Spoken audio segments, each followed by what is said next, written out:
Welcome and thank you for stopping by Sheila's Audiobooks, and I am Sheila. This recording is coming from South Texas. All stories on this recording are in the public domain per United States copyright law. These stories were first published around April 1910. They are about Lord Lister called John C. Raffles, the most brilliant among all thieves. He is the terror of usurers and moneylenders, robs them of their possessions by his wiles, protecting beleaguered innocence and supporting the needy. Man of honor in all respects. He persuaded that many abuses, protected by law, continue to proliferate with impunity. Every effort is made to apprehend Lord Lister, called John C. Raffles, the most brilliant of thieves. Reward, £1,000 sterling.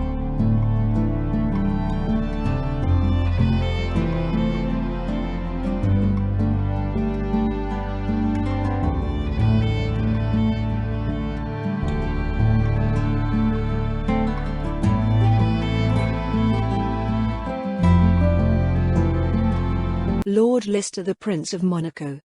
By Gert Matchell and Theo Blakenzy. Chapter 1. A Sacrifice from the Playgrounds. It is a wonderful spot, isn't it, that Monte Carlo is a paradise, and rightly so, said Charlie Brand to his friend and master, Lord Lister, or, as he was called, John Raffles. The sight of the deep blue sea with that ever-smiling blue sky is simply delightful. You're right, Charlie. It is wonderful to sit here on the terrace of the Café de Paris and to be able to smoke his cigarette carefree. At these words, Raffles blew some of the most beautiful circles into the air, which faded into space. And yet the proverb also applies here: one does not walk with impunity under palm trees. I don't know what dark side there is to our stay here, replied the secretary, looking questioningly at his master. Us? I didn't mean us either. But think of all those hundreds, those thousands, who are at the mercy of the playing devil, and who have no rest till they are utterly ruined. The thought of those disastrous victims is capable of throwing a drop of melancholy in the enjoyment of this beautiful environment. Do you really mean, Edward, that it is so bad? Unfortunately, yes. Hardly a day goes by without one finding here under the palms someone who put an end to his ruined life. Terrible. All of them lose their capital, and they will not rest until they have lost their last centime. It's their own fault, isn't it? Yes, in fact.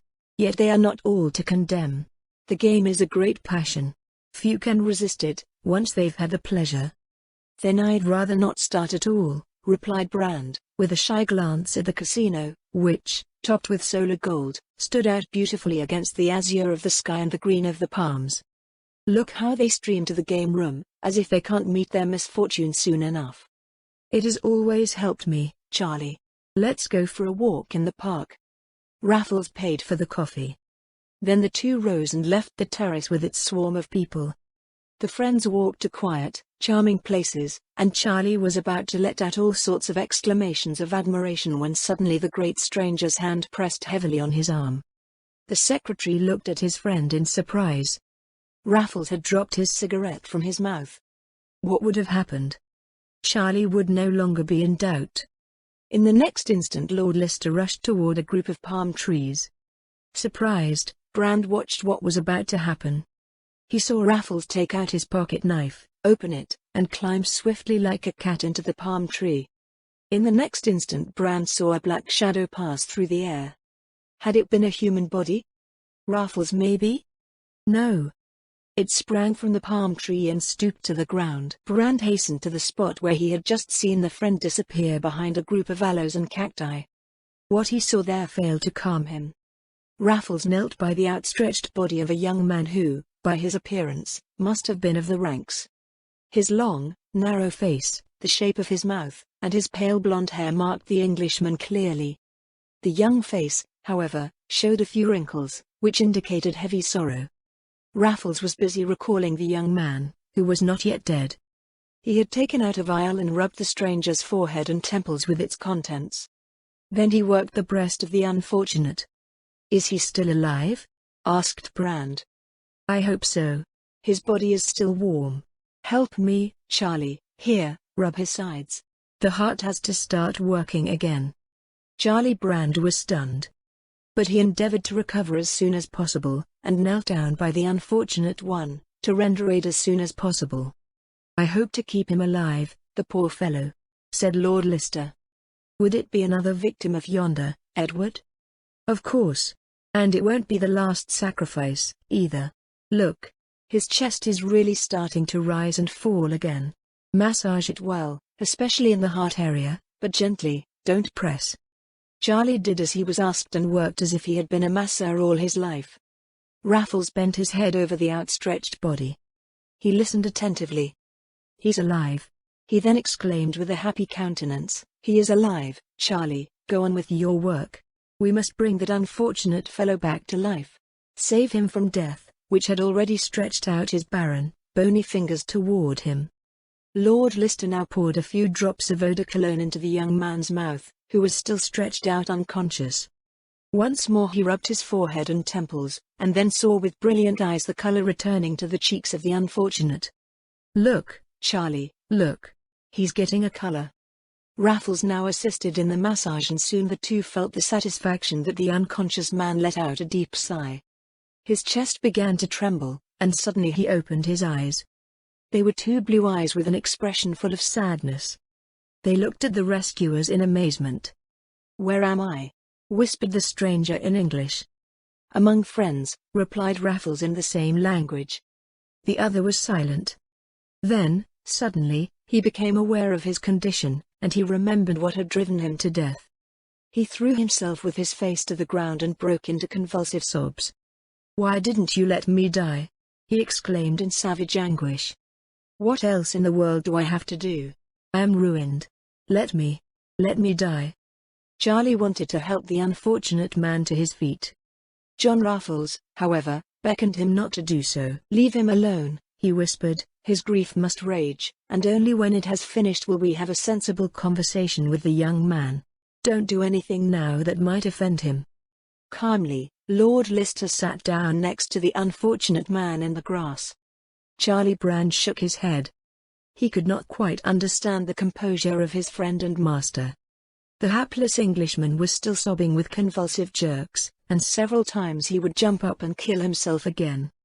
But Raffles would press him down again and again with a gentle force and put his cool hand on the burning forehead of the unfortunate. Finally it calmed down a bit. An illuminating stream of tears streamed down his cheeks, and he became as soft and cuddly as a child. Such was the mood which the great unknown had wished to await. Now he could talk to the unfortunate man, whose physical rescue he had already succeeded at least. Chapter 2. Saved from Death. Lord Lister gave his friend a wink with his eyes, and he stood on the other side of the unfortunate young man. Then they picked him up and went away with him.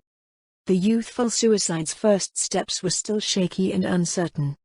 But guided by his two friends, he soon recovered. Come with me, said Raffles in a friendly, soft tone, we will ride the cog railway up there we have a wonderful view over the sea. Charlie burned with curiosity to learn more. He could hardly contain his impatience and thought that his master was taking too much notice of the young man. After all, it was nothing special for someone to shoot or hang themselves in the park at Monte Carlo. Such a thing happened almost every day, but it was not spoken of. Who are you, gentlemen? Asked the young Englishman at last. You take such an interest in me which is quite foreign to you. You are an unfortunate victim of the gambling den below, replied Lord Lister. That is enough to feel sympathy for you. But you are an Englishman as well as we are, and still so young that it is impossible for you to have dealt with life by now. Allow me to introduce ourselves to you. I am Lord Lister. This gentleman, my friend and secretary, is called Charlie Brand. We are both Londoners. Londoners? But that's nice, that's delicious.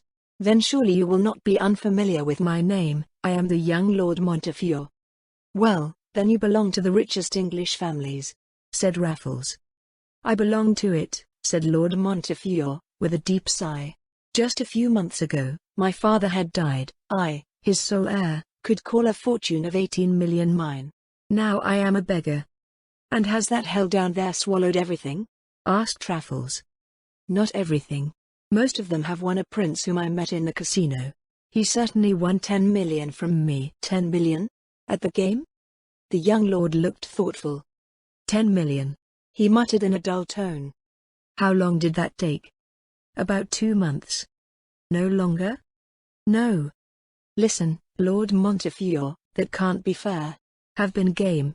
I suspect already, without knowing anything more, that this so-called prince is nothing but a trickster, a swindler, who makes it his business to rip off greenhorns. Excuse this expression, Lord. The Englishman shook his head. You are mistaken, Lord Lister. Prince Alex Gregory II is a man of honor, from head to toe. He has offered me his help several times. I am still indebted to him even now. That is the chief reason He won 10 million from you and then gave you money to continue playing? Is that true? Truly true, Lord Lister. Zoo. You see, then, that you are mistaken. You are doing the prince an injustice, defended Montefiore. He is a man of honor, though I will not deny that the playing devil has seized him. But of this I must not blame him, who himself has forfeited the whole paternal inheritance. I see that you are an inexperienced young man, who has fallen into the hands of an impostor. You deserve pity and no reproach. You grieve me, Lord Lister. Prince Gregory II has proved himself a friend. In which hotel is that prince staying? I would like to meet him. Alex Gregory II doesn't live in Monte Carlo. He has a villa in Cannes, where he lives on a grand scale. Until now, Lord Montefiore had sat calmly beside the two friends. Now, suddenly, he sprang up in nervous haste and rushed to the side of the terrace. It was clear that he wanted to attempt suicide again by crashing into the depths and falling to the ground. But Raffles was at his side in 2 leaps, holding him so tightly that there was no escape from thought. No foolish things, young man, he said in a tone of the most severe reproach. One does not take life so lightly. Look at the blue sea, the swaying palms and the whole smiling world. One does not commit suicide for imaginary debts of honor. Suddenly a few hot tears rolled down the youthful fresh, somewhat pale cheeks. Then he looked Raffles in the face. I have confidence in you, Lord Lister, who show such an extraordinary interest in me. But say for yourself, how am I to live a life that is full of shame? I have given the prince my oath, and I am unable to repay it. I am ruined, I no longer own anything. And what amount do you owe that prince? 800,000 francs. That is indeed a good sum. Until when do you have time with the payment? See you the day after tomorrow. What time? 6 o'clock in the evening. Good, see you at 6 o'clock the day after tomorrow. Will you give me your word of honor that you will not lay your hand on yourself until then? What do you want to do? I will try to expose a villain and save you. Neither of you will succeed, Lord Lister. Wait. I only ask that you do not attempt suicide before 6 o'clock the day after tomorrow. Lord Montefiore did not answer at once. Gloomy, lost in thought, he looked ahead. A curious smile flew across Raffles's face. Excuse me, he said in a melodious voice, I forgot that you lost everything. May I help you out with the small sum of 500 francs? He modestly offered the young man some notes, which he would not accept. No false shame, Lord Montefiore. In a few days you will have the opportunity to pay me back that little sum, if, of which I do not doubt for a moment, Prince Gregory II is exposed by me as an arch-rogue. Lord Montefiore was left with no choice but to put the banknotes with him and give the friendly helper a warm hand. At your service, Lord. But first tell me your history of suffering, that I may get a proper understanding of the matter. Tell me everything I need to know. Chapter 3. The History of a Suicide. This is told in a few words, declared Lord Montefiore, after staring straight ahead for a moment. It was my misfortune that I came too soon into the possession of great fortune. My mother had died and shortly afterwards my father exchanged the temporal for the eternal. I was heartbroken by this double loss and did not believe I could bear it. At that time I was already planning suicide. It seemed impossible to me to continue living in the castle where we had been so happy together, and with both hands I accepted the proposal of a cousin of mine to sell the vast possessions to him. In order to forget a little about my grief over the loss of my beloved parents, I decided to go on a trip. I went to Paris and from there to the Riviera. Here I met Prince Gregory II at Nice in the Cercle des Étrangers. That's one of the most infamous gaming clubs. Raffles turned to Brand.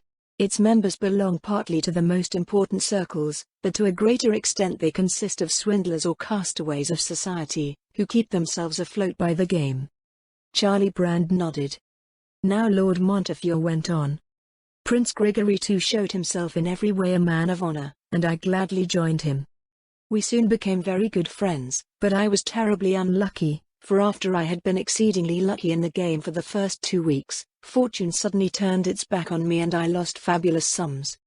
Then the Frost came to my aid. He had invented a system of playing in which one has to win in the long run. Everyone knows that such a system cannot be abandoned without having obtained a huge compensation for it, but Prince Gregory too gave it to me quite selflessly. You'll have to agree, Lord Lister, that this was a sincere token of friendship. Raffles laughed loudly. Forgive me, my lord. After all, you yourself have claimed that you entered the great world at too young an age, and that is quite true. Your inexperience, especially in knowing human characters, is boundless. If I should have hesitated a moment as to whether the monarch is a crook, I am sure he is a cheater. Thou indeed wrongs him, Lord Lister. Tell me, Lord Montefiore, have you gained anything with that system? In the beginning I got wonderful results. And later? Later I lost everything again, everything. You have. The splendid gain of the first days was nothing but beetroot to lead you, inexperienced one, astray. No, Lord Lister. Prince Alex is innocent, he even warned me not to risk too much. I, however, was so possessed by the game devil that I ignored all his good advice. The punishment soon followed the deed, and I lost 1.5 million francs in a single afternoon. To the Frost? No, to the bank. And who kept the bank? An Italian marquis, a man of honor, in every way. Again Raffles laughed loudly. A Russian and an Italian. Born players. You have come to the right places, Lord Montefiore. You seem to think that the two gentlemen were working together, how shall I say? To plunder you, interrupted John Raffles, of it I am sure. You are mistaken again. The prince and the marquis did not exchange a word except necessary outside the game. Even one day the gentlemen got into a violent quarrel with one another, and if I had not intervened they would surely have had a scuffle. Ha, laughed Raffles, what a nice comedy you've been told, just the thing for those cheating players and their troop. False players? A mess? Do you, perhaps, have in mind the prince with those insulting words? Certainly, because at least he was the main leader of the plot. Didn't you say that you lost great sums to him yourself? Yes, but that has nothing to do with this. Why not? Because this was a personal matter, completely separate from the club. Believe me, my lord, all history had been set up beforehand to plunder you, till there was not a feather left. And will you perhaps now also tell me how much you have lost to that so-called prince? Lord Montefiore suddenly looked at Raffles with a flaming look. If it is true, as you say, Lord Lister, then their villainy knows no bounds either. But no, it can't be true. There cannot be so much wickedness. The young lord shivered. Then he spoke, as if to himself. I have lost a lot in the game. I lost my cash, and the checks I had left amounted to 1,006 times 100,000 francs. I was sitting on the sofa as if broken, then the Frost came to me and laid his hand on my shoulder. That hand glittered with diamonds, for Gregory too loves to wear diamonds. He actually wears way too much. That's the only thing that made me uncomfortable in him. I don't like to show off possessions. You say he wears a remarkable amount of spectacles? Raffles interrupted in an excited tone. Yes. He has, among other things, a cloth pin, which represents a large golden N. This one is also covered with brilliants from top to bottom. It is a gift from the Emperor of Russia. An N of gold and brilliants? Asked Raffles. What does that prince look like? What color are his eyes? He is slim, medium in size, a little taller than me. His eyes are pale blue. I noticed that color because Russians generally have dark eyes. It glittered in Lord Lister's eyes. Did he already see through the matter? It seemed to Charlie that this was indeed the case. Go on, urged Raffles. The Frost tried to comfort me. I'm sorry for you, he said in a soft voice, come with me, the fresh air will do you good. I hope you will soon be able to pay the checks, and I am willing to lend you a large sum of money. The accursed villain, said Raffles. Why are you scolding him? Asked Montefiore. It was a courtesy that he offered me his money. The impostor offered you that money only to hear from you, if you yourself had enough money to pay those IOUs. Indeed it is, Lord Lister. We rode together to Cannes, and the fresh sea breeze refreshed me completely. Alex treated me like a concerned mother. He had the most delicious coffee brewed for me. He offered me the best cigars, and to calm my agitated nerves, the game was no longer talked about. How much had you lost then, my lord? About half my entire fortune. And you certainly told the prince that? Asked Raffles, not without mockery. I had no reason to keep it from him. And then of course the game started all over again? Asked Raffles again, in the same mocking tone. Yes, correct. I don't really know how it happened. He scolded the club and suggested I play with him. Of course, but then you fell into the hands of a far greater impostor. How much have you lost in the prince's villa? Nothing at all.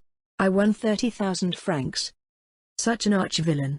He knew how to get you to go home in the hope that capricious fortune would turn her smiling face back to you. You have guessed my thoughts with wonderful accuracy, my lord.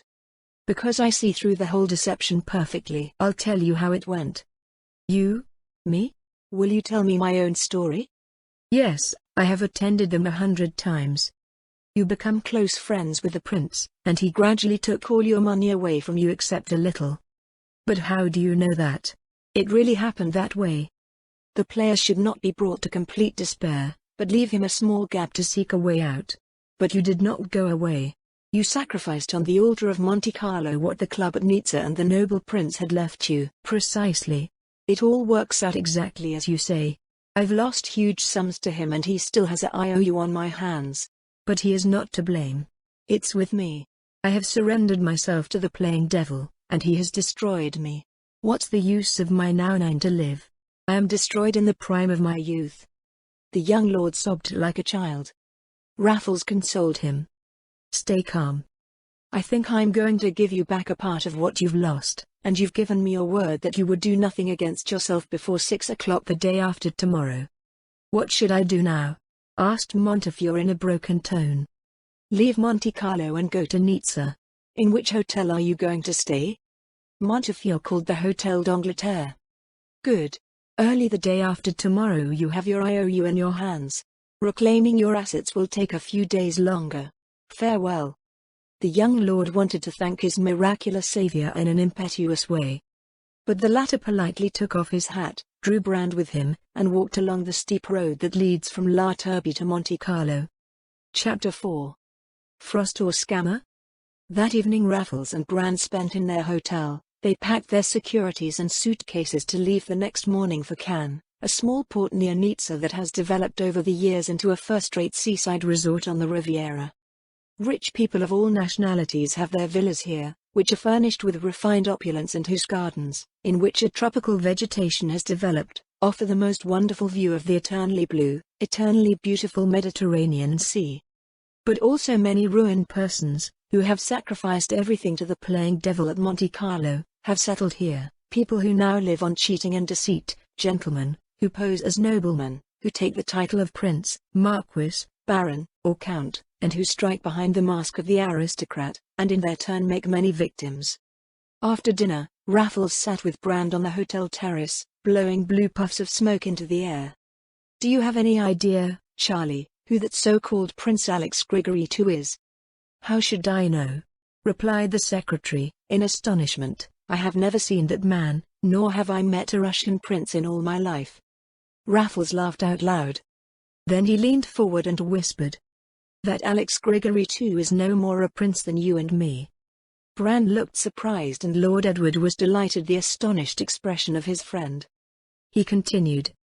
Alex Grigory II is no more called Alex Grigory II than he is a Russian. Are you sure? I want to bet on everything. But you don't know him, you've never seen him, you don't even have an accurate description of him. I don't need any of that, said the great unknown in a cool tone. What the young lord has told us of him is sufficient to recognize him. But he hasn't told us anything certain about him, nothing but vague indications. Which, however, are sufficient to establish his personality. And who is that mysterious Prince Alex Grigory II? A countryman of ours. No Russian? No, an Englishman, a real Londoner. What you say? But that is not possible. It is not only possible, but it is a fact. The man is very close to us.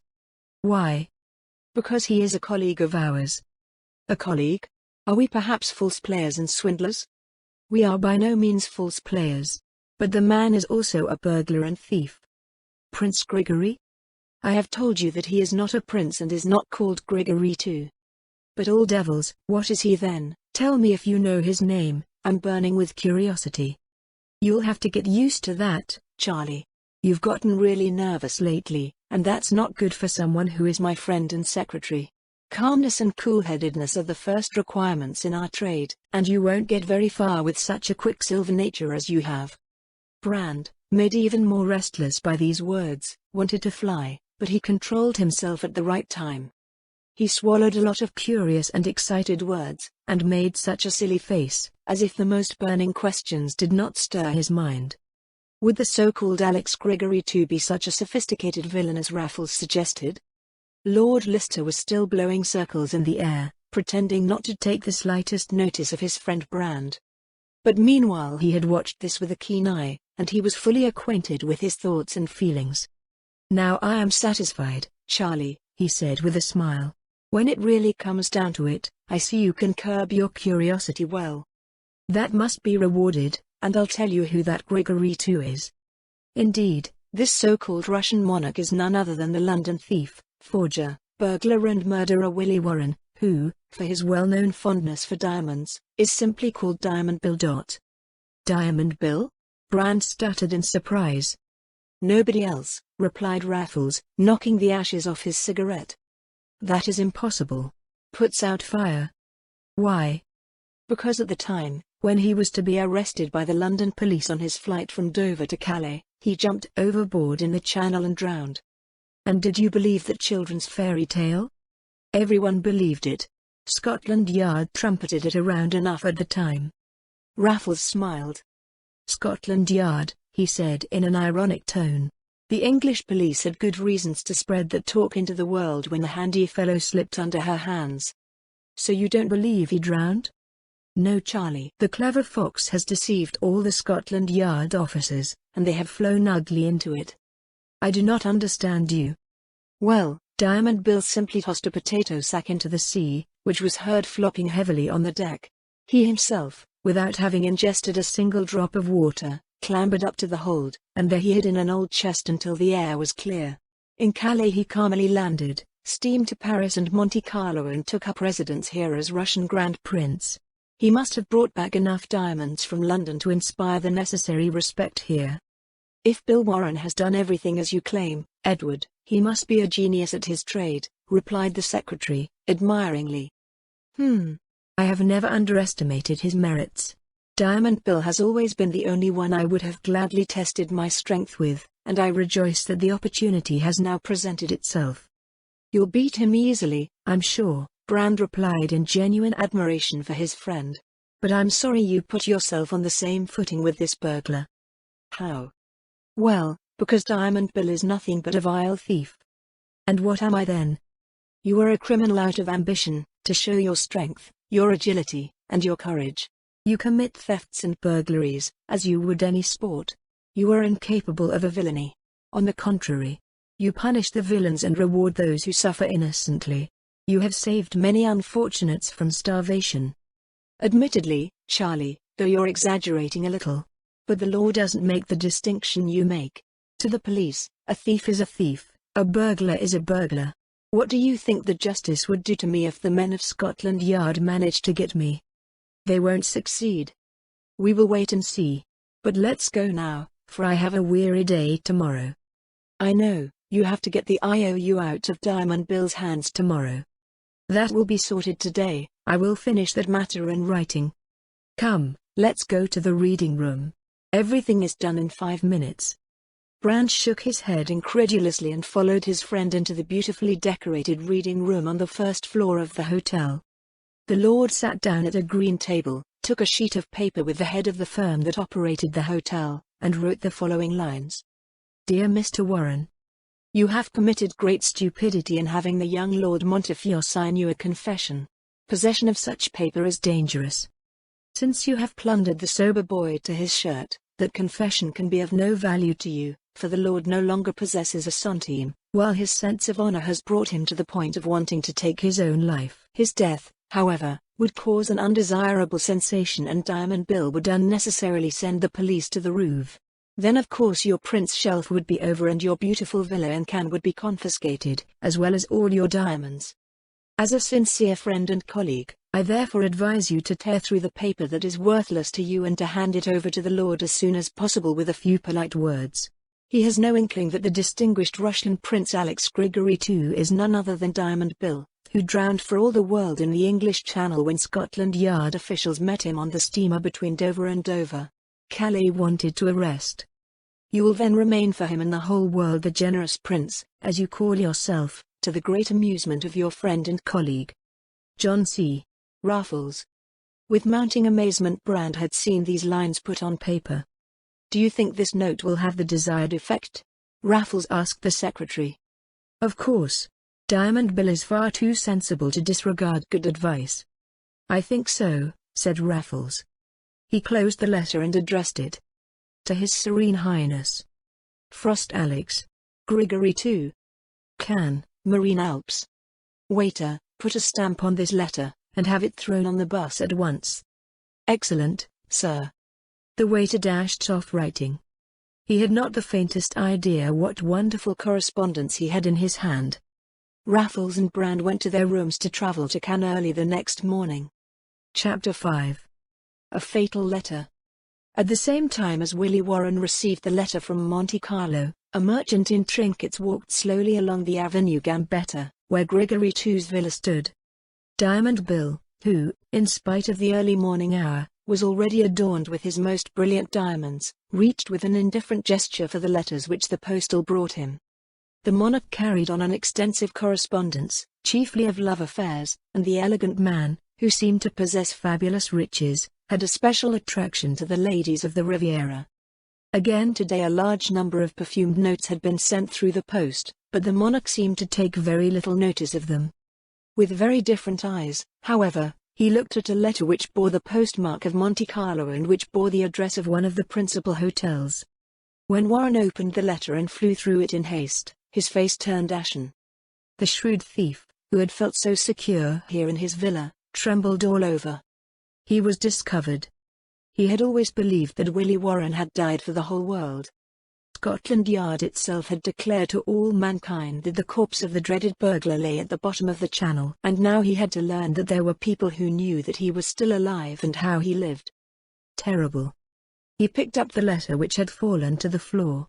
He read it again from beginning to end, word by word. Not a single letter escaped him, but the result was the same: he had been discovered. He stared straight ahead and thought. What now? Now what? Would the battle with the police now begin again? Would he have to part with the glorious villa, the dazzling diamonds, to pine for water and bread? Awful. It was not possible. Who would know anything about his existence? Only one person for now. But that one also seemed to have been very accurately informed. Would Raffles, who claimed to be a colleague of his, ever betray him? Never. Also among thieves and burglars are men of honor, who think it shameful to betray their comrades. And Raffles was one of those men of honor. He had never done an inferior act. He stole and he broke in, but always thugs were struck by his punishing hand. And then, Raffles' letter was written in a friendly tone. He warned him and gave good advice. He was therefore at once resolved to return the IOU to the young Englishman. What good was that wretched sheet of paper, since Montefiore was ruined anyway? Hastily, Bill went to his desk, rummaged through the papers in a secret drawer, and pulled out the IOU. Then he took writing paper, which was decorated with a prince's crown. After he had wasted 3 or 4 sides, the following note was finally ready. My dear Lord, I consider it a nobleman's duty to return you an inner IOU. I would never have used them, but I accepted them from you because you insisted so. She burns in my hand. Take her back. I tore her up and made her worthless. You now have no more obligations towards me. Always at your service, Frost Alex Grigory II. It was there. Diamond Bill read the lines again and nodded in satisfaction. He folded the letter, put it in an envelope, and wrote the address on it. Then he scolded the servant. "Take this letter to the post office and have it marked at once." The servant hurried out the door. Out in the street a merchant in trinkets met him to offer him his wares. The servant pushed him aside, but the merchant had just had an opportunity to glance at the address. "The business is going well," muttered the merchant with a smile, "and he seems to be making haste too. My letter has made him look horribly worried." The reader has long understood, of course, that this poor merchant was none other than Raffles. Then a gentleman came into the street, who seemed to be in great haste.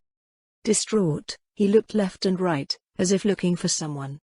He seemed to be particularly attentive to the villas, but he turned indecisively and rushed on. A violent thrust brought him to his senses. "Stupid! Be careful!" exclaimed the apparently terrified gentleman. "Go away with your moustache pipes. Ah, forgive me, my dear sir, and buy a little something from a poor man who has to take care of his wife and children." "All devils! What am I to do with that mess?" "Dear, dear sir, have mercy. Then at least repay me for the damage you have caused me." The distinguished gentleman had already moved on, but the merchant stood by his side. The first then tossed a franc to the merchant, but the latter seemed not yet satisfied. He grabbed the gentleman by the arm and held him tight. "What do you want, impudent fellow?" It sounded rough. The merchant, however, looked at the other with beaming eyes and said, "I just wanted to tell you, dear Charlie, that you are a fool, and remain. You don't even recognize your friend and master anymore." Drums. "Edward. Is it you?" Farr was stunned. "I really didn't recognize you in that dress." "That pleases me. Then the others will recognize me even less. But what do you actually want here?" "Are you still asking?" "I'm looking for you." "Why? Did something happen?" "Nothing but that you have disappeared without a trace. I thought you had an accident. Tell me, what are you doing here? And what about that ridiculous suit?" Raffles laughed. "Can you really not guess that?" "How would I? Who can trace all your corridors?" "Then I'll tell you. I intended to check whether Diamond Bill had obediently followed my good advice and returned the IOU to Lord Montefiore." "Already? Then you'll have to be patient for a while." "Keep calm, Charlie. My goal has already been achieved. The certified letter to Lord Montefiore is already on its way. And now come with me, I'm hungry." "Come with you?" "Of course." "In this suit?" "No, no. I'll be right there." "All right." Brand rushed to the hotel. His surprise, however, was boundless when he met his friend in the vestibule of the hotel, neatly dressed, a white camellia in the buttonhole of his tuxedo, the inseparable cigarette in his mouth. Now the secretary thought he indeed saw ghosts in broad daylight. That couldn't possibly be pure play. 15 minutes ago he had met his friend and master on the Avenue Gambetta, and now he stood before him in the flesh, dressed as a gentleman, outwardly dead calm. He was used to a lot of Raffles, but this surpassed anything he had seen of him thus far. In vain he begged his friend to explain this unbelievable thing to him. This one just replied, "After lunch we'll go for a walk, and I'll tell you everything." And an hour later Raffles said, "The matter is very simple and natural. How many times have I told you that swiftness is not an art? As you raced away down Avenue Gambetta, I took my seat in a closed automobile, so, of course, that the driver didn't see me until I got into it. Then I stuck my head out of the door and stated the purpose of the journey. In the meantime I changed my clothes and, 10 minutes before you got here, I left the car in a neat toilet. That's all." "And your basket? Your trinkets? Your clothes?" "I kept it in a safe place on Avenue Gambetta. Tonight, when it gets dark, I'll take everything out again. The basket of baubles I present to the children of Cannes." Chapter 6. Diamond Bill. Prince Alex Gregory II was so impressed with the letter he had received that he did not leave his villa for the first few days. He left unanswered the most enticing invitations and appointments with the most beautiful and richest ladies, and he did not appear at the club at Nizza, nor at the gaming table at Monte Carlo. Raffles had it all but easy, but he was patient and waited. The master thief had resolved to rob the swindler, who had robbed the lord of all his fortune by cheating, of much gold in his turn, and what Raffles had once intended he carried out. A little loss of time didn't bother them. It was not to be feared that Lord Montefiore would again plan to commit suicide. Raffles had visited him shortly after the monarch returned the IOU. The young man had then, in many words, praised the magnanimous character of the monarch. "Do you still believe that Prince Alex Grigory II is I can't pronounce the word well?" "A swindler, you mean, my lord?" asked Raffles. "I wouldn't like to use that word, Lord Lister. You see that he is generous in sending me back the IOU. If he were indeed an impostor, as you portray him, he would certainly have forced me to pay. And he had plundered you to the last centime first." Lord Montefiore was silent. He came to the conclusion that he was playing a little too much for the other one. Raffles saw the young man's embarrassment. "Allow me a question, my lord," he went on now. "Would you ever have plundered someone who was possessed by the playing devil, as that man did to you?" Again Lord Montefiore was silent. He wouldn't answer in the negative. "Well, my lord," said Raffles, "I will tell you what you are silent. You wouldn't have done that, certainly not. But fear nothing. Thy kind prince nothing shall be done. Not a hair will be hurt on him. But in order to give you a little information anyway, I would like to inform you that he did not return the IOU at all of his own accord. I forced him to do that." "Not in my name, surely?" asked the Englishman quickly. "No, in my own name." "Zoo?" "Yes, I have told him that his tricks have come true." "Do you know him then?" "Yes." Montefiore looked up in surprise. "Oh, that changes things," he replied. "I thought you based all your assertions on mere conjecture." "I never do that, my lord.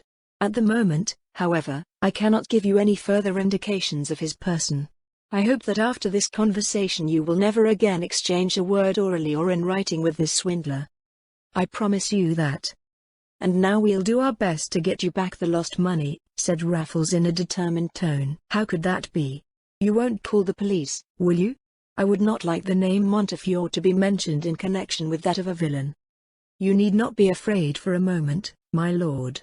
I will act entirely on my own, and I believe that I will be able to return the sum to you in a few days' time." "Without help from the police?" "Of course. I myself am not in the least fond of enlisting the help of the strong arm. And feel free to leave the arrangement of the whole affair to me, and everything will be in order as soon as possible. And now let me serve you once more, and give you a sum of money, that you may live according to your station." The young lord shot blood to his cheeks. The generosity of the new friend embarrassed him, and Raffles had to insist a long time before he received the blank check.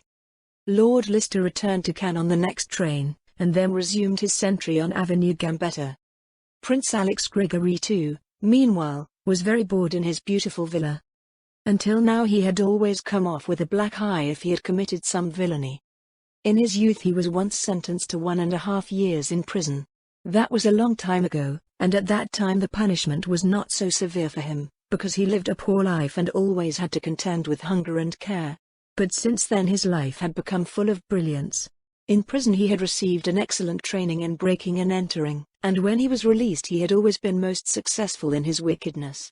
He came from the lowest echelons of society, but in spite of this he had a certain elegance in his appearance, and even if it lacked civilization, he managed to behave in good circles with admirable certainty. Grigory II had already made many countries of Europe unsafe. Here, on the Riviera, he wanted to end his wanderings and find a permanent home. Why not? He was a multimillionaire, owned a beautiful mansion and a treasure trove of the most precious diamonds. But like a cat, the thief cannot resist mice. An inward urge to commit roguery he could not resist, and when he met the inexperienced Montefiore he had plundered it according to all the rules of art. Then suddenly came the unexpected blow to Raffles' letter. Grigoriev passed a few days in 1,000 fears. He was about to leave all his belongings behind and flee, for he had the utmost respect for the police. But nothing happened. Grigory II waited from one day to the next without anything extraordinary happening. Raffles was silent again, and the fear of the cheating player slowly faded to a slumber. He decided, however, to be careful and not to show himself in dangerous places or in dangerous company. He never left Cannes. When it became too tedious for him to sit like a prisoner in his villa, he went for a walk, always careful that he was not persecuted or spied on. and yet Raffles followed closely behind. But the great unknown displayed so much dexterity in this that the best playwright or the smartest detective could not have improved it. He had with him a great mass of clothes, and every day he appeared as a different person in the Avenue Gambetta, but he never appeared there as an English lord. Chapter 7. Two competitors. One day Lord Lister noticed that Diamond Bill was leaving his villa, neatly dressed, the cylinder on his head, the brilliant rings as always on his fingers. Raffles was also in elegant costume. He looked like a distinguished American between the ages of 55 and 60. The old gentleman had put it to the test and asked his friend Charlie Brand for a match in the reading room. He had given the fire without the slightest suspicion. At least Raffles could be sure not to be recognized by Willie Warren when he met him. So he could follow the prince unnoticed, and he did it so cleverly that no one noticed. Grigory too wandered aimlessly through the streets. He was one of those sorts of people who can't keep themselves busy if they let themselves out of the ordinary. He missed the club and the casino, and at home, in his beautiful, empty villa, it was unbearable. He stopped in front of every window. He did some shopping here and there. John Raffles looked at him with an argus look.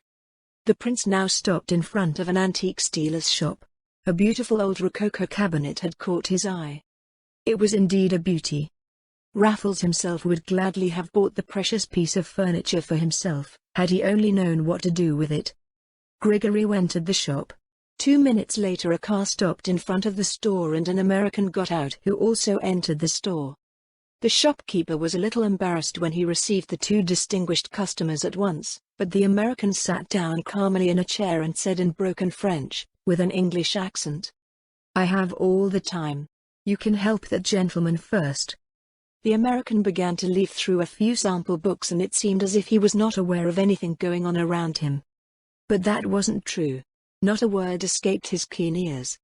Grigory too negotiated with the shopkeeper the sale of the chest, which cost 3,000 francs. The price, of course, did not matter to a monarch and millionaire. But Grigory too still had several changes to make. The cabinet had to be restained and waxed, screws and locks replaced, before the cabinet had to be delivered to his villa on Avenue Gambetta. At last Grigory too went away without paying, which, by the way, was not necessary. The shopkeeper now went to the American, who had waited so long patiently and now rose with a loud yawn. He bought several nice objects and then, with an indecisive gesture, stopped in front of the beautiful old cupboard. "What does it cost?" 3,000 francs, sir." "I'll buy it." The shopkeeper made a painful face. "I'm sorry, sir, I can't help you. The cupboard has just been sold to Prince Grigory too." "Well, get me another cupboard, just like this one." The shopkeeper shrugged. "There is no such second copy of that cupboard. You would look for it in vain." "But dear sir, I won't buy anything from you if I don't get that cupboard." "But sir, isn't that ridiculous?" "Why ridiculous?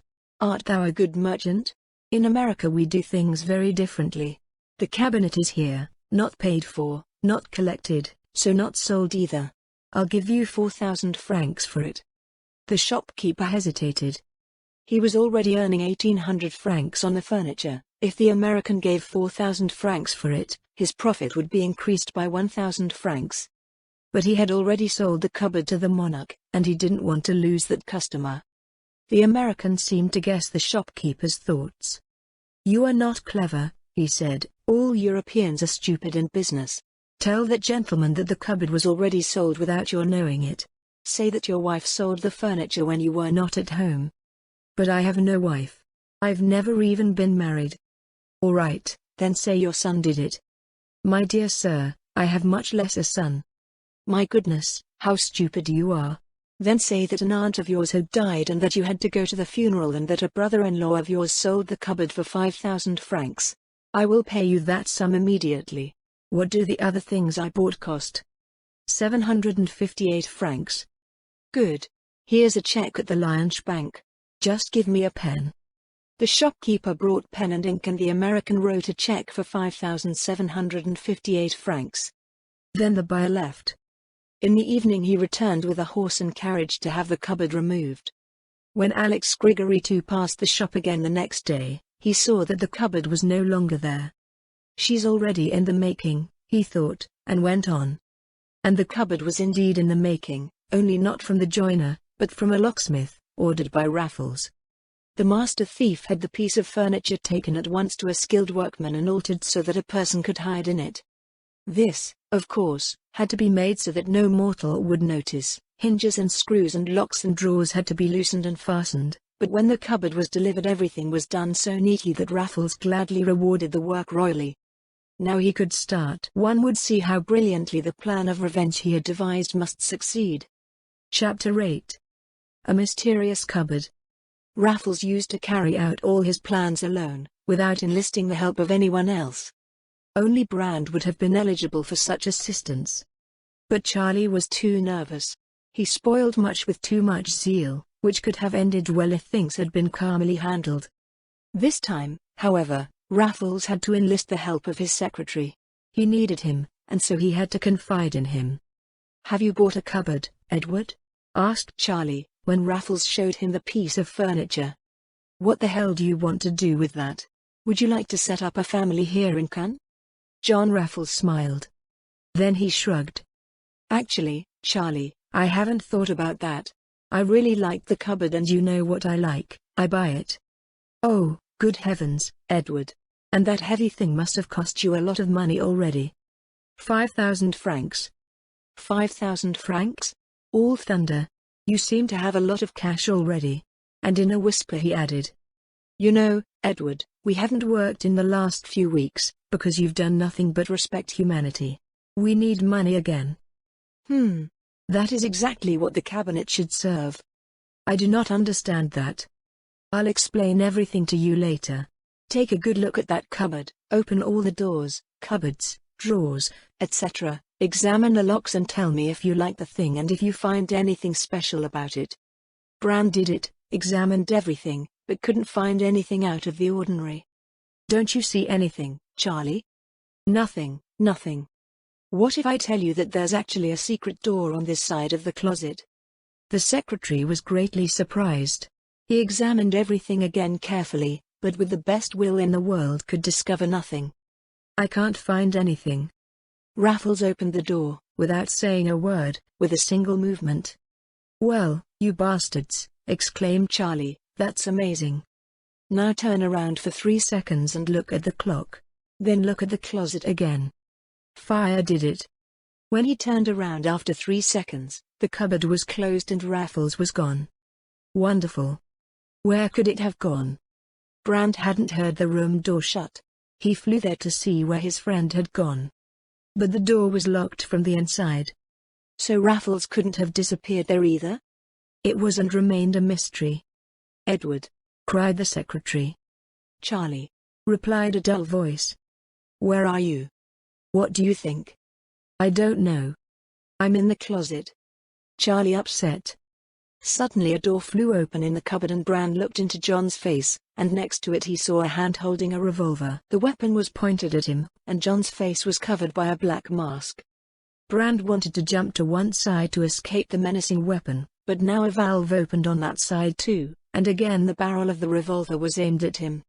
"Don't be faint, Edward. What does that mean?" Raffles laughed. "Turn around for 3 seconds." Fire did it. Moments later, Raffles was standing in front of him again. "Well, how about my invention, Charlie?" "Enormous. I am terrified by all members. I have achieved my goal. Now Prince Alex Grigoritu can get his closet." "Grigoritu? His closet?" "Yes. He had bought them." "I thought you had done that." "Me too, sure. But I gladly hand it over to him. He wants it and I give it to him. Such a charming gentleman, that prince." "That swindler? Edward, you speak in riddles again." "I'll explain everything to you soon enough. Another little patience. And now I must go to the shopkeeper." "You?" "Yes." Raffles went. The shopkeeper received the distinguished customer with the greatest courtesy. "What is of your service?" he asked with a bow. "I bought a closet a few days ago." "Certainly, sir. I can't use them, though." The shopkeeper was startled. "I have to return the cupboard." "But sir, I don't understand." "You never understand anything. I can't use the closet, so I'll give her back with grief." Zoo. The merchant's face brightened. How much does sir think? I do not think. I trade. Listen. I sent the cupboard to the carpenter, who repaired it completely. So you can deliver her ready-made to the lord who bought her first. What is this called? Prince Alex Grigory II. Where does he live? Avenue Gambetta, 25. Good. I will have the furniture delivered there. Give me a receipt for 3,000 francs. I will have paid 2,000 francs in morning. The shopkeeper rubbed his hands. No, but he did well there. And he immediately wrote the receipt. It was already evening when Prince Grigory II's villa was shouted at. The prince, terribly bored with his forced captivity, ordered the servant to bring the cupboard. Raffles meanwhile, Charlie had told Brand what his intention was. He wanted to be taken in the cupboard to the house of the monarch. Watch out, Edward, don't do it. Charlie had warned urgently. Do not? No, of course not. What could happen to me? What if Bill Warren discovers you in the closet? What then? My dear boy, that's right. I'm going into the closet that he may discover me. Who? What? That's some news. Then you are lost. I don't see that yet. What will you do when he calls a servant? He'll be careful. But remember, Edward, he's got so much to do with you sitting there in the closet. After all, you cannot move. It'll be all right, dear fellow. Come, Edward, drop the plan. It's too daring. Don't think about it, Charlie. I want to see which one of us wins, Diamond Bill or me. Are the workmen there to move the cupboard? Alan. And the coachman with the wagon? Is there too? Then have the cupboard fetched. I go forward to climb into it. No one should know what is being transported. I am as silent as the grave. You be careful, Edward. Thank you for your good advice. Bye. Raffles flew away. It's a piece of a madhouse, muttered Charlie. I never believe it will end well. If something happens to him, it's his own fault. I've warned him often enough. Chapter 9. In the enemy camp. John Raffles was long in the closet when Brand came with the workmen. The men were amazed at the enormous heaviness of the furniture. But Charlie promised an extra tip and then the grumbling soon stopped. But Charlie herself was on fire. He was in 1,000 fears that Raffles would betray himself in some unexpected way. But all went very well, and the cupboard was set down with united forces in the place where Prince Grigory II wanted it. He, who had nothing to do, soon began to arrange his papers in the new piece of furniture. He had, of course, not the faintest idea that an enemy was in so close proximity. For Raffles, the position was indeed precarious. A cough or sneeze would have betrayed him. Time passed for him in utter boredom. Grigory II had a long time to work with his papers. Then he went for a walk and came back at midnight. All the while Raffles remained in his hiding place. Only when the frost had gone to bed did he appear. In the meantime he had been looking around. Bill Warren's bedroom was near the sitting room. But the bedroom was carefully closed at night, and in it was the great iron safe of the Frost. In it would most certainly be hidden the swindler's entire estate. But the compromising papers certainly wouldn't hide the villain in that safe. That wasn't nearly safe enough. Here, in the sitting and study room, such a secret hiding place was certainly to be found, and the innocent writing table would be much more likely to enclose such a secret hiding place. Raffles sniffed around for a long time. But he found nothing. After he had searched the desk carefully, he searched under the carpet, behind the paintings, in the fireplace, behind the mirror, under the seats of the chairs. Nothing yet. But he did not give up the search. Then, suddenly, his eyes fell upon the great mantel clock. This beautiful bronze timepiece was just the thing Raffles was looking for. He went there and first illuminated her carefully from all sides with his electric flashlight. Correct. There he saw a very small bell, applied almost invisibly, yet discovered by the Argus eyes of the master thief. When the bell was removed, the bell rang, which would surely sound the alarm in the swindler's bedroom. Raffles smiled triumphantly. He cut the electric wire of the bell with his tools. Zizoo. Now he could move the pendulum without danger. Hurrah! He had found what he was looking for. There were the papers. A warrant for arrest, a passport, a photograph, stamped by the police, and other things which fully identified the burglar Willie Warren.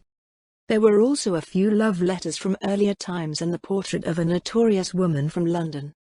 That was a good find for Raffles. He quickly put everything with him. Then he put the pendulum back in its place. Raffles now had what he needed. But now a circumstance arose which he had not anticipated. He couldn't leave the room.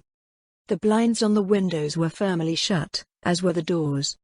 Raffles would, of course, have been able to get out, but he was concerned not to leave a trace. So he had no choice but to go back into the closet. It was already getting dark, because a lot of time had gone by looking for the papers. The great unknown passed a time which remained one of the most unpleasant memories of his life, and which he afterwards remembered with a shiver. In the morning Alex Gregory too came into the small drawing room, where he drank his tea and answered an extensive correspondence. The weather was horrible. So the cheater did not go out and remained in the sitting room for hours. If he ever left her, it was but for a moment. All this time Raffles was in the closet. It was dark around him. He hadn't been able to eat or drink anything, and he missed his favorite cigarette worst of all. He had to keep very still, however, and he hardly dared breathe in an atmosphere impregnated with the smell of wood and turpentine. The frost, meanwhile, was constantly fiddling in the compartments and drawers of the cupboard. At any moment a discovery would follow, and Raffles would be at the mercy of his enemy, for he had noticed that Diamond Bill had just pushed a chair in front of that side of the cupboard through which Raffles might flee. And on the chair was a whole stack of books. Raffles was therefore in the cut and therefore did not dare to move. The day fell on him endlessly, it was hell on earth for him. And Charlie, Raffles thought. If only Charlie, in his overzealous zeal and concern for his friend, would not do foolish things. If only Charlie didn't spoil everything. Raffles suffered greatly. At last night fell. Raffles had heard from the prince's conversation with his servant that the weather was better and that the prince wanted to go out. Gregory too made big toilet, probably he had pleasant appointments. Raffles took a deep breath. When all had fallen silent, the master thief opened the door of his prison. The chair had been set aside by a servant. Through the window he now jumped into the garden, which he succeeded without any difficulty. Then, deftly, like a cat, he climbed the high fence and rushed to his hotel. There was no fire. Where in the world would it be now? The hotel staff knew that he had been picked up by a gentleman. By a gentleman? Who could that be? Brand had no acquaintances here. Was it perhaps the young Lord Montefiore? But the description given by the waiter did not match his personality at all. Raffles ate heartily and drank an invigorating glass of wine. Then he waited for his friend to return. Charlie, however, did not return so soon, and Raffles, overcome with fatigue, went to bed. But when he got up the next morning, Brand still hadn't come to the roll call. Chapter 10. Unwanted Visit. Raffles had no time to lose. He was of the opinion that one should strike while the iron is hot. From his stash of clothes he took the uniform of an Italian police officer, put it on, and went to Gregory II's villa on Avenue Gambetta. Prince Alex was not a little startled when he heard from his servant that a policeman wished to speak to him. What could the Italian police know about him? After all, here, in Cannes, nobody could prove anything. All the compromising papers were neatly hidden under the clock in a secret hiding place. He let the officer in. This Bowden sat down in an armchair. "I'm here on a charge," the visitor began. "An indictment?" Alex turned cold and pale. What was that? Would he have sued? He? No matter. Even if all his millions and diamonds were stolen from him, he would be careful not to press charges. What would he answer? He had never been in such a difficult situation before. The visitor, however, seemed to perceive nothing of the confusion, and continued. "Your Serene Highness was robbed last night and—" "Robbed?" Diamond Bill burst out. "Stolen?" "Yes, right, robbed. The thief must have taken valuable papers, which were hidden in a secret hiding place, under a mantel clock." The false player flinched. "What? From under the pendulum?" The frost rose and flew to the chimney. A single glance convinced him that the compromising papers were indeed wrong. And the police already knew about the theft. What villain could have informed her? Ha ha. He was there. Of course, only the thief himself. But who knew his secrets? Raffles. The name flew through his head like a bolt of lightning. Raffles. Yes, he knew who and what the Russian Prince Grigoriev actually was. He alone knew the history of Willie Warren. But why had the master thief charged him? Yes, why? Fortunately, the policeman seemed to have no idea how much his message had disturbed the prince.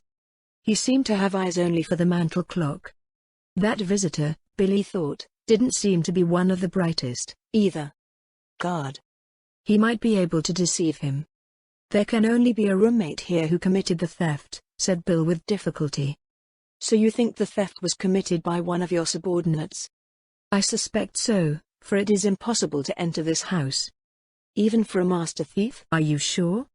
And again it flew through the mind of the imposter. Raffles. He didn't answer. The officer continued. We have some clues. Do you know a certain Raffles? John C. Raffles. Of course. Secure. Grigory too, imprudently, exclaimed. At the same time he noticed that he had committed the greatest stupidity. He continued. At least I've heard of him, but I don't associate much with strangers. You're wrong with Lord Montefiore, aren't you? The officer asked with a smile. Alex stopped. The man seemed to be well informed. Shall I perhaps call my servants? Asked Bill, trying to settle himself. Yes, Your Serene Highness. Do that, replied the visitor, with slight irony in his voice. I will question you myself later. It's just a matter of not letting them escape. Do you perhaps have a suitable place in the villa where they can be locked up? In the servants' room perhaps? That is good. Tell the people to go thither. We'll go later and lock them up before they realize it. Grigory too took a wide breath. He, Bill, had won the game. The poor servants were not a little alarmed when they were sent to the servants' room and locked up there. But they remained calm, convinced as they were of their innocence. The police officer now said to the prince. The police consider it unlikely that the servants stole the papers themselves. It is possible, however, that they have provided assistance, voluntarily or by force. We know how the thief got into your villa. Alex started to wonder more and more. He had never thought much of the police until now. But now he had to confess that some shrewd people were also found among them. The burglar has simply let himself be locked in your new closet. How? What did you say? Do you mean that? Of course. But that is impossible after all. Not at all. I bought the closet. We all know that. Raffles cleverly got hold of the piece of furniture and had it altered by a carpenter in such a way as to make it fit for purpose. So, Your Serene Highness can convince himself of it. The officer had told all this to the prince with the greatest kindness. It turned before the Frost's eyes, it made him dizzy and whirl. Because of all that sudden, so completely unexpected, he was as it were stunned, overwhelmed. Yet he still thought so clearly that he considered it lucky that the police had failed to reveal his secret too. At least the officer didn't seem to have the faintest idea. This one continued. I am indeed curious to see how the thief managed to hide in the closet without anyone noticing. Didn't you tell me that you arranged your papers in the cupboard yourself? Bill did not remember making such a remark, but he was determined to say yes to everything, and so he answered the question in the affirmative. The officer now began to search the closet from all sides. He knocked, shook, listened, sniffed, opened all the doors, looked in all the cupboards, but found nothing suspicious. Alex was also curious now. Could Raffles have really beaten him? But the more he searched with the policeman, the more inexplicable the whole matter became to him. All the drums. He also understood the trade. Here, however, his knowledge fell short. Suddenly, however, the left side of the cabinet sprang free. One of the two investigators must have touched the mechanism. Who it had been could not be said. Bill claimed it wasn't him and the officer claimed the same. After all, it didn't matter either, the result was the same anyway. Oh, said the police officer with great admiration, that is beautiful indeed. Now I also understand that you have not been able to discover the secret. It is indeed a genius.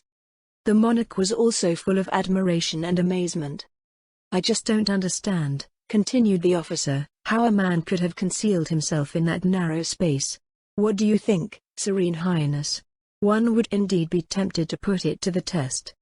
Alex had become curious. He was interested in how his colleague had arranged this affair. He, therefore, without hesitation followed the officer's invitation, and climbed, not without some difficulty, into the closet. Chapter 11. In the Mousetrap. No sooner had Gregory II entered the narrow room than the cupboard closed. He felt an uneasiness, though he never thought for a moment that there was malice involved. There, however, a flap was suddenly opened, and before the opening the face of the police officer showed itself. "All devils, Serene Highness," said the latter, "that looks ugly. I can't get the door open anymore. Try it on the inside. Perhaps you will find the key to freedom again." But Alex did not find that key. He was trapped here in the closet and couldn't move. His subordinates were already locked in the servants' room, and in front of the closet stood the officer who started acting weirder. The cold sweat beaded on his Serene Highness' forehead. What was he supposed to do? His heart pounded in his throat. He would not long remain in doubt that he was completely unmasked. The officer began. "You are my prisoner, Willie Warren. I certainly don't need you to list your crimes. You know them all. Even better than the police." However brutal the swindler was otherwise, now he was dumbfounded. He thought he was going to have a stroke of anger and gasped. His helpless position literally choked him. "And don't bother to prove your innocence. Your papers, which you so surely thought you had kept, are all in the hands of the police. They were taken away under the pendulum that night." "Only the villain that Raffles did that can do that," the man in the closet hissed. "Right, Willie Warren, Raffles did it. No one else would have done that daring act. But you are wrong in one thing, Raffles is not a villain." "He's a villain," roared Warren. "Otherwise he would not have informed the police about the matter." "He didn't. I myself am Raffles."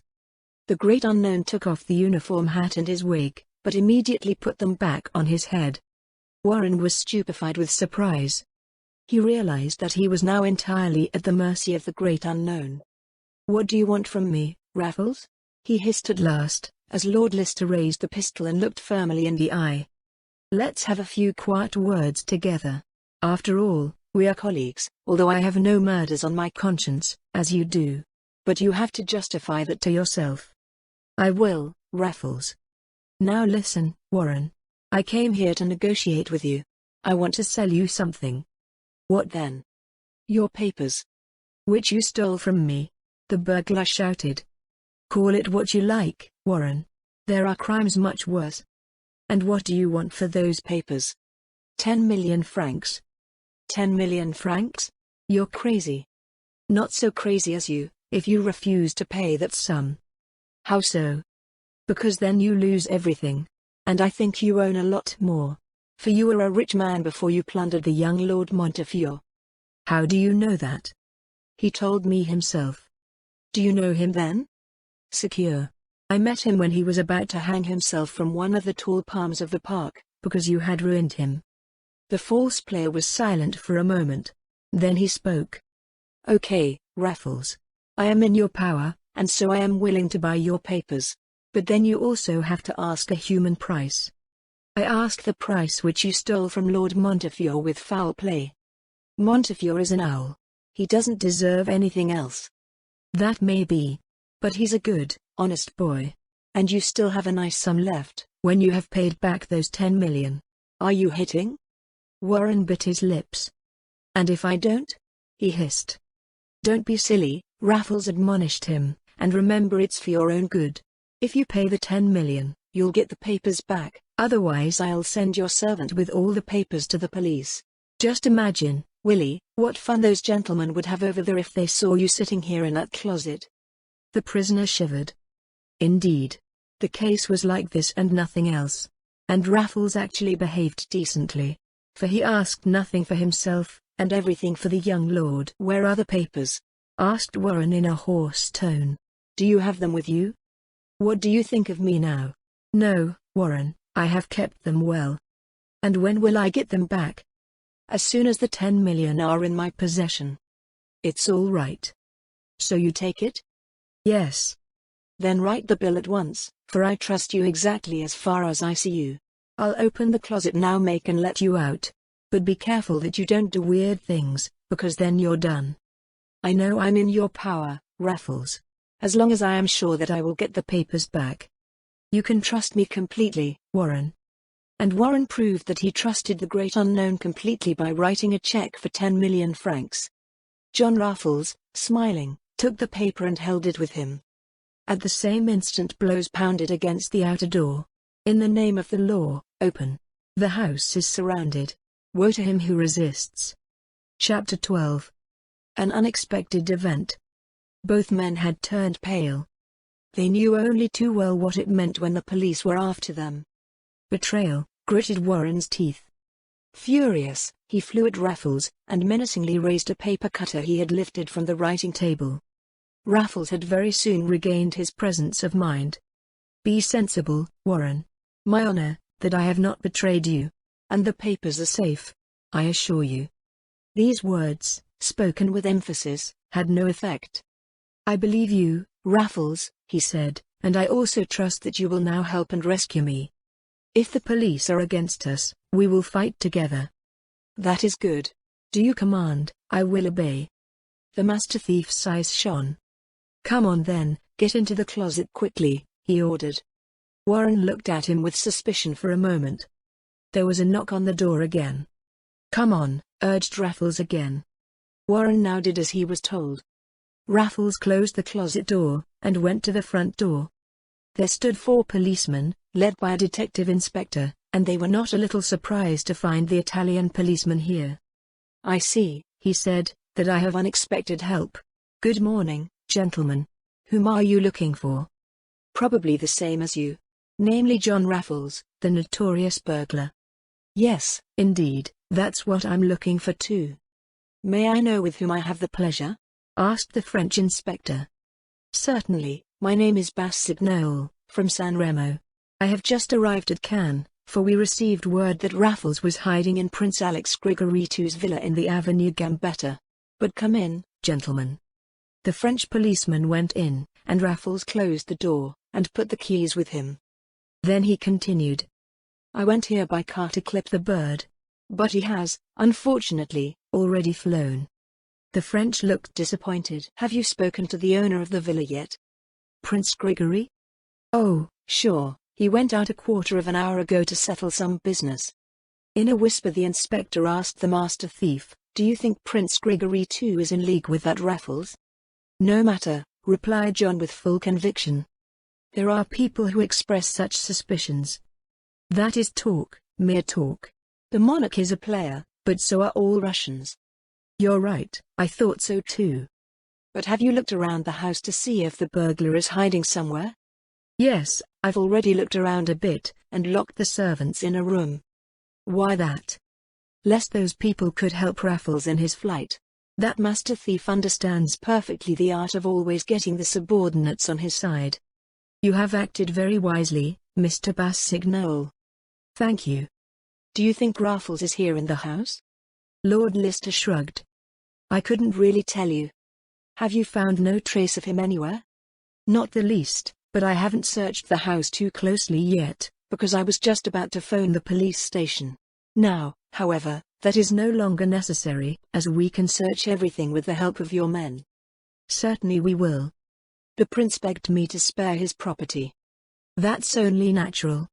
Willie Warren, who had first suffered 1,000 fears in the old-fashioned closet, had gradually calmed down. Now he silently admired the dexterity of the genius Raffles, who indeed masterfully understood the art of doing things. Raffles' offered to search the house naturally dispelled any suspicion that the monarch and the burglar were in cahoots. The police went to search. However, nothing was found, although everything was turned upside down.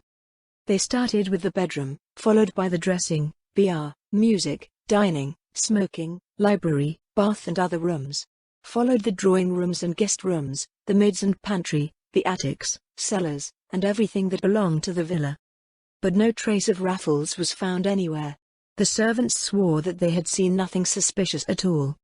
The afternoon was long gone, when at last they were weary of the futile search.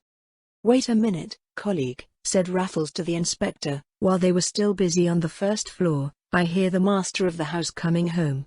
I'll go and open it, as you know I've locked the front door." The inspector was not suspicious. The master thief, however, went not to the front door, but to the study, to free the impatient Bill from his prison. In a few words he told him all that had happened, and then said, "Dress quickly, Warren, and put on the top hat as if you were coming home from the walk. Come upstairs and have a blast on Raffles. Swear to the inspector that you will put a bullet in the head of the thief if you meet him." Willie Warren was instantly in his role. He found the inspector greatly disappointed, as all the searching had yielded no results. "Then let us go to the police station," suggested Raffles. "I would like to meet the commissioner. Perhaps new messages have also come in." The inspector agreed. They bade farewell to the monarch and left the fine villa. When Raffles came out with the policeman, he saw a sailor of the French Navy pacing up and down. It was Charlie Brand. "Excuse me, sirs," said Raffles, "there I see the orderly of my friend Camille Crébillon, the naval officer. Permit me to give him a brief commission for his lord, whom I would like to visit tonight." "Feel free to go ahead." "You can go ahead, Inspector. I will follow in a moment." The inspector saluted and continued. Raffles flew to Brand. "Well? What is it? Where have you been?" "Quiet. The police are after us. Come with me to the beach. A bark is waiting there. I rented the ship for a trip to Sainte Marguerite. We will sail away in a moment." "And our effects? Our money?" "Everyone is already on board the ship. I've just paid the hotel bill, lest Lord Lister be called a crook." "You seem to have planned everything very cleverly. Perhaps you are wiser than I thought, my dear." After a few moments the two friends had reached the beach and mounted the ship. The vessel set off before the police inspector had reached the station. "Do we have provisions on board?" asked Raffles. "Anything you desire." "Then we shall enjoy it, for I am terribly hungry. Come into the cabin, the table is set." "Wonderful, Charlie. You are a good guy," said Raffles. He tied the napkin under his chin and began to eat, as calmly as possible, while the bark, with her white, glittering sails, split the blue waves of the Mediterranean, toward freedom. The end.